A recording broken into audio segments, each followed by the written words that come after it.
बिस्मिल्लाहिर्रहमानिर्रहीम। अस्सलाम वालेकुम। बी पॉजिटिव में खुश आमदीद। आज मैं आपको कहानी सुनाऊंगी, उसकी तरफ आते हैं।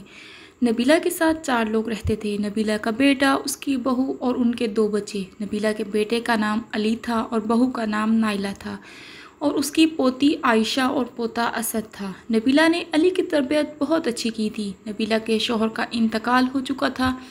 नबीला ने अली को अच्छी तालीम भी दी और उसकी तरबियत में कोई कमी ना की। नबीला ने अली को हर माहौल में जीना सिखाया, क्योंकि जब नबीला के शौहर का इंतकाल हुआ था तो नबीला का मकसद सिर्फ़ अली की ज़िंदगी को कामयाब और बेहतरीन बनाना था।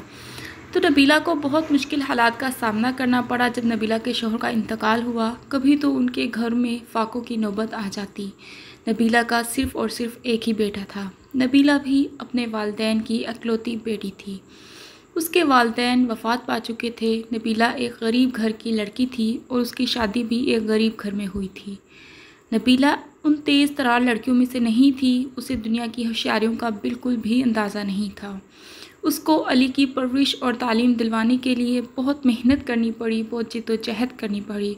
वो हमेशा सोचती थी कि अली पढ़ जाएगा, कुछ बन जाएगा, मैं अपना हर दुख भूल जाऊंगी और मैं हमेशा अल्लाह ताला का शुक्र अदा करूंगी कि उसने मुझे औलाद जैसी नेमत से नवाजा और उसकी तरबियत में कोई कमी ना रहे। बस मुझे इस चीज़ का एहसास रहता है। वो हमेशा अली की हदायत की दुआ मांगती। फिर एक दिन उसका ख्वाब पूरा हुआ। अली ने तालीम मुकम्मल की और साथ ही अपनी ज़िम्मेदारी उठा ली। एफ़ए करने के बाद अपनी तालीम का ख़र्चा ख़ुद उठाया और फिर कभी किसी चीज़ की ख्वाहिश ना की। हमेशा जो मिला उस पर शुक्र करना सीखा और हमेशा शुक्र किया। जब अली ने 16 जमातें पढ़ ली तो उसने दिन रात मेहनत की और उसकी मेहनत और ईमानदारी की वजह से उसको कामयाबी मिली। वो जहाँ भी काम करता हमेशा ईमानदारी से करता, क्योंकि उसको हमेशा ईमानदारी ही उसकी माँ ने सिखाई थी। अली के दोस्त ने जब उसको एक अच्छे जॉब की ऑफ़र की तो अली ने वहाँ 2 साल काम किया, और जब उन्होंने अली को ईमानदारी के साथ काम करते देखा तो उन्होंने अली को इंचार्ज बना दिया। वहाँ पर अली काम करने वालों को देखता और इस तरह अली की तनख्वाह भी बढ़ गई। और फिर अली की अम्मी ने अली की शादी का फ़ैसला किया, और नाइला जिससे अली की शादी हुई वो उनके पड़ोसियों की बेटी थी। उससे अली की शादी हो गई और उसके 2 बच्चे हुए। जिस तरह अली अपनी अम्मी की इज़्ज़त करता, उसी तरह नाइला भी अपनी सास की इज़्ज़त करती। उनके घर का मामूल था कि वो मिलकर खाना खाते और 5 वक्त की नमाज़ पढ़ते और रात सोने से पहले आयतुल कुर्सी पढ़ते। वो बहुत पुरसकून ज़िंदगी गुजार रहे थे और उस तरह उनकी औलाद भी दादी की इज़्ज़त करती। जिस तरह वो अपने माँ बाप को दादी की इज़्ज़त करता देखते, उनसे हर मामले में पूछते, उनकी राय लेना ज़रूर अपना फ़र्ज़ समझते। रात को सोने से पहले बच्चों का मामूल था कि वो दादी जान के पास बैठते, उनसे बातें करते, उन्हें सोने की दुआ सुनाते और आयतुल कुर्सी सुनाते। और वो जब ये सुना देते, दादी उनको अच्छी बात रोज़ाना की एक बताती। एक दिन अली को काम के सिलसिले में शहर से बाहर जाना पड़ा। अली काम की वजह से घर ना आ सका। उसकी अम्मी की तबीयत ख़राब थी, उन्हें बुखार था और वो दवाई खाकर सो गईं, और बच्चे भी दादी के साथ सो गए। इस तरह एक दिन उनके घर चोर आ गए। चोरों ने उन सबको बांध दिया और नाइला से कहा, जो है सब दे दो वरना गोली मार देंगे। नाइला, उसके बच्चे और दादी सब परेशान हो गए। नाइला ने सब कुछ निकाल कर ला दिया और कहा, ये सब ले जाओ और हमें कुछ ना कहो, मेरे बच्चों को कुछ ना कहो।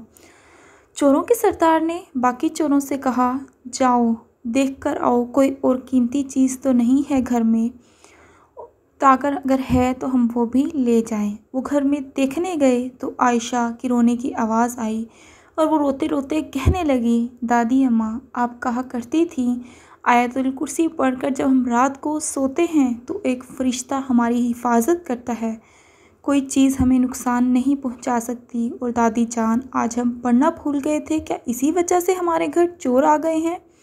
जैसे ही चोरों का सरदार ये सुनता है, उसकी आंखों में आंसू आ जाते हैं और वो सब कुछ उन्हें वापस दे देता है और सजदे में गिरकर माफ़ी मांगता है और बच्ची को प्यार करता है और कहता है, तुम्हारे लफ्ज़ों की वजह से मेरी ज़िंदगी बदल गई, और दादी का शुक्रिया अदा करता है।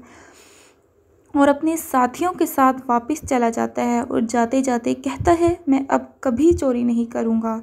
और फिर दादी और बच्चे नफल अदा करते हैं और बुलंद आवाज़ में आयतुल कुर्सी पढ़ते हैं और अपने रब का शुक्र अदा करते हैं, उसकी बारगाह में कहते हैं कि वाकई अल्लाह ताला आपके नाम में बड़ी ताकत है। और जब अली वापस आता है उसको इस वाक़े के बारे में बताते हैं और वो सब अहद करते हैं कि हम हमेशा रात को आयतुल कुर्सी पढ़कर सोएंगे और उसको अपनी ज़िंदगी का मामूल बना लेंगे और कभी आयतुल कुर्सी पढ़ना नहीं भूलेंगे इंशाअल्लाह। और अगर आप भी आयतुल कुर्सी को अपनी ज़िंदगी का मामूल बना लें तो आप भी ज़िंदगी में हर मुश्किल और बुरे वक्त से बच सकते हैं। जैसा कि अल्लाह ताला ने कहा है, आयतुल कुर्सी की बहुत ज़्यादा फजीलत है। रात को सोने से पहले हमेशा आयतुल कुर्सी पढ़कर सोएं और सोने की दुआ पढ़कर सोएं और सूरतुल मुल्क पढ़कर सोएं। और हर नमाज फ़र्ज़ नमाज के बाद आयतुल कुर्सी को ज़रूर पढ़ें और आप भी हर मुश्किल वक्त से बच सकते हैं। अगर आपको ये वीडियो अच्छी लगे तो प्लीज़ चैनल को सब्सक्राइब करें और वीडियो को लाइक करें। अल्लाह हाफिज़।